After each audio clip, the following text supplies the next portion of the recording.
সামনেই বাঙালির বড় উৎসব দুর্গাপুজো, আর এই পুজো মানেই বাঙালির কাছে একটু খাওয়া দাওয়া। আর এরই মধ্যে যদি তোমাদেরকে আমি একটা পকেট ফ্রেন্ডলি ক্যাফের খোঁজ দিই, কেমন হয় বলো তো? নমস্কার বন্ধুরা, আমি অর্পিতা, আমার আর একটা নতুন মিনি ব্লগে আপনাদের সকলকে জানাই স্বাগত। সেদিনকে হঠাৎই প্ল্যান করে চলে গেছিলাম আমাদের ত্রিবেণী সুপার মার্কেটে কফি হাউসে।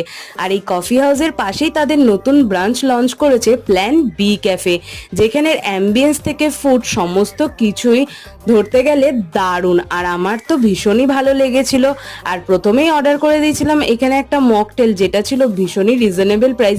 আমি তো অবাকই ছিলাম একটুখানি। আর তারপরেই নিয়ে নিয়েছিলাম এখানে প্যানকো চিকেন, যেটা ছিল চিকেনে ভরা, আর বাইরের কোটিংটা ভীষণই ক্রিস্পি আর পাতলা ছিল। আর তারপরে এই যে এখানে নিয়ে নিয়েছিলাম ক্রিস্পি অনিয়ন, এটা খেতেও বেশ দারুণ ছিল। আর তারপর দেখো এখানে তোমাদের জন্য মেনু কার্ড দিয়ে দিলাম, সবই তোমরা 150-র মধ্যে পেয়ে যাবে। আজ এই অবধি, সবাই ভালো থাকবেন, সুস্থ থাকবেন, টাটা।